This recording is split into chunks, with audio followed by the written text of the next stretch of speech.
The guy had a cheap pistol aimed at my wife's head, his hands shaking, eyes puffed up with self-righteous bravado, right there on our front lawn. All because she jogged past the HOA Precious Community Center without a badge. What he didn't know, and oh, how I'd have paid to see his face when he realized, was that the woman he was trying to intimidate with his knockoff Beretta was a Delta Force operative, fresh off a covert op just 48 hours prior. Her tactical bag was still sitting in the garage untouched.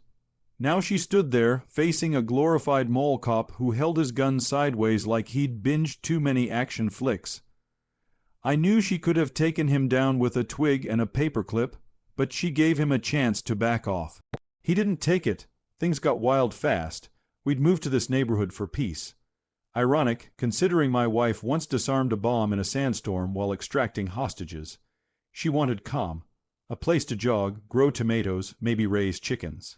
Me, a cybersecurity geek who thrives indoors, just needed a basement with fast Wi-Fi. We found this HOA community just outside town, billed as a secure, family-friendly haven.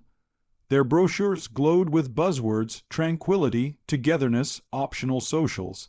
Not one word about armed wannabe vigilantes patrolling the streets like it's a video game.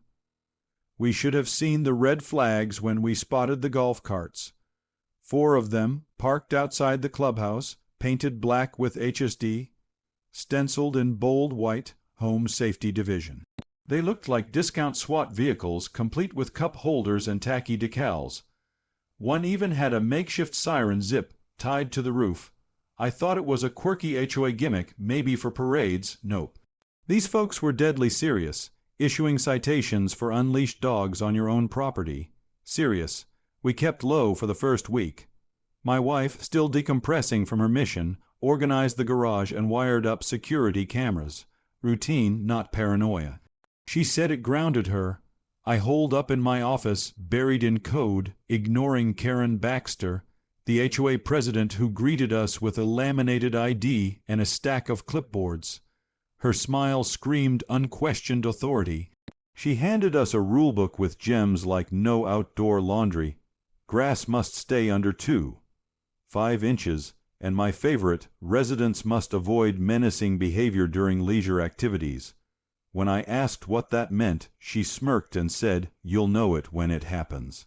That's when I sensed trouble, but my wife just nodded, thanked her for the welcome packet, and smiled like she hadn't just extracted a diplomat from a war zone. She's a pro at blending in, diffusing tension with a single word. Then came day 8. She went for her usual morning run. Hoodie, sneakers, quick loop around the block. I was sipping coffee, debugging code when our street camera pinged.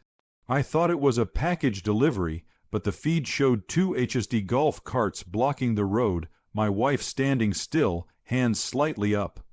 A middle-aged guy with a beer gut stuffed into a tactical vest was pointing a gun at her chest, yelling something incoherent. I dropped my mug and bolted outside. By the time I got there, 2 more officers had joined, looking like confused extras in a low-budget cop show. My wife stood calm, breathing steady, eyes locked on the gun. I started to shout, but her hand twitched, just enough to signal she had it under control. The guy was screaming about ID, claiming she was suspicious for running in the restricted HOA zone without a badge. "Who jogs with a badge?" She spoke low, firm. "Sir, lower your weapon for your own safety." He laughed. Big mistake. In a flash, his gun was on the grass, and he was eating dirt, arm locked in a hold so clean it probably had a classified name. She wasn't even winded. She whispered something that made his eyes pop like he'd seen a ghost. Cops arrived within minutes. The HSD goons ranted about assault and HOA jurisdiction. One real officer glanced at my wife's ID, paused, and nodded. "You're clear, ma'am. No questions, no fuss." Karen Baxter showed up 10 minutes later, face like a storm cloud, finding her captain, nursing a bruised ego. That moment was pure gold. But that was just the start. Karen didn't retreat. She doubled down, declaring war on us. She had no clue she was picking a fight with someone who'd infiltrated enemy strongholds undetected. The emergency HOA meeting was set for 7:00 p.m., and by 6:30 it was a circus. Neighbors dragged lawn chairs, popped popcorn, and cracked beers like it was a pay-per-view event. Karen, self-anointed HOA dictator, strutted into the clubhouse in a vest festooned with pins, looking like she was about to deliver a wartime address. I went wearing a shirt that read, "My wife's other car is a chopper." My wife stayed home sipping tea, watching a kid's livestream on a GoPro. Karen opened with a melodramatic sigh, calling the incident a vicious attack on her peace officer. She pointed to the guy, arm in a sling, looking like he'd eaten bad tacos. I raised my hand. "Quick question. What's this known history of aggression you're talking about? My wife's never even yelled at a neighbor. Unless her garden trowel's a weapon, I'm lost." A few chuckles broke the tension. Karen snapped, "No sarcasm, Mr. Carter." I shrugged.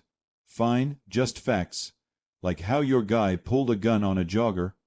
Her face twitched, but she powered through, claiming my wife was casing homes because she wore a Fitbit and listened to a crime podcast. The crowd stirred, skeptical. Then came the game changer body cam footage. One of Karen's goons, obsessed with playing cop, had a Wi-Fi synced camera. A neighborhood kid hacked it and uploaded the full encounter. 5 laptops played it at the meeting. There was my wife jogging, earbuds in. The cart screeched up. The guy yelled about trespassing, then pulled the gun. Gasps filled the room. In 3 seconds flat, she disarmed him, pinned him, no harm done. The room went quiet, not fear, but awe. Someone muttered she should run the HOA. Karen slammed her clipboard, screaming about unauthorized footage and context. Someone else asked, "What context makes pulling a gun on a jogger okay?" The room erupted. Karen lost control. That night, walking home, I felt the tide turn. Neighbors waved without fear. At home, my wife grinned at a viral GIF of her takedown 2-0 shares and counting. "Karen's not done," she said, draining her tea. "She'll escalate." And she did. 3 days later, a certified letter arrived listing fines for aggressive posture, unbadged jogging, and hostile running energy. $1, $470 due immediately. My wife scanned it, smirked, and jotted down names and dates on the back. "She just picked the wrong fight," she said. Karen passed 6 new bylaws overnight, unfiled with the city, including mandatory IDs for walking and on-the-spot fines by her security team. She even tried a restraining order accusing my wife of militant intimidation. The unedited footage, sent to the court by neighbors, got it dismissed in minutes. Still, Karen kept coming. More fines, hourly golf cart patrols, one guy aiming a speed gun at our mailbox. My wife made a call. Short, clipped, "Yes, sir, I'll handle it." She hung up and said, "We're on record now. Let's dig." We pulled public records HOA filings, financials, all open to residents but rarely checked. We found a ghost company, Greenscape Solutions, tied to Karen's cousin, the gun-toting captain. The HOA had funneled $200,000 to it for landscaping. That never happened. No fountains, no repaved roads, just weeds by the dumpster. My wife sent the evidence to a federal auditor, calling in a favor. Within 48 hours, an inquiry hit the HOA. Karen locked down the clubhouse, posting a members-only sign and a goon with a repurposed leaf blower. Residents started asking questions. Where were their dues going? Why the fake cop squad? Why the guns? Karen's livestream meltdown was next, where she called herself Madame President and claimed my wife was a domestic threat operative. She called the audit fake, the footage deep-faked. Then came the bombshell, an encrypted message to my wife, 4 words, "Need to verify status." She confirmed, then got a call from a former commander offering legal backup. She declined, but the message was clear. Karen had stumbled into a fight way above her pay grade. My wife drafted a cease and desist from a federal office delivered by a courier in mirrored shades. Karen froze, clutching it like it was radioactive. The HOA went silent for 2 days. No patrols, no sirens. My wife launched Operation Neighborhood Watch, printing flyers with hard proof, fake bylaws, misspent funds, illegal fines. Lawn signs popped up, HOA handing out absurdity, with Karen's face on a cartoon gavel. A retired lawyer, Mrs. Grayson, rallied signatures for a city council hearing. Karen claimed the council had no jurisdiction.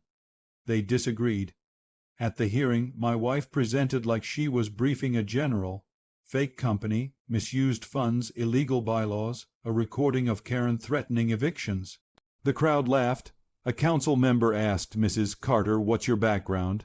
She replied, "Active Tier 1 Special Mission Unit U.S. Army, over a decade in operational planning and threat assessment." Silence. A retired Army counselor grinned, "Welcome home, ma'am." Karen's facade crumbled. The HOA books were frozen, dues halted, fines refunded. Then came the golf cart incident. Karen, defying the injunction, sent her captain to seize my wife's audit flyers. He floored it, yelling about code red protocol. My wife sidestepped. The cart hit a ditch and crashed into bushes.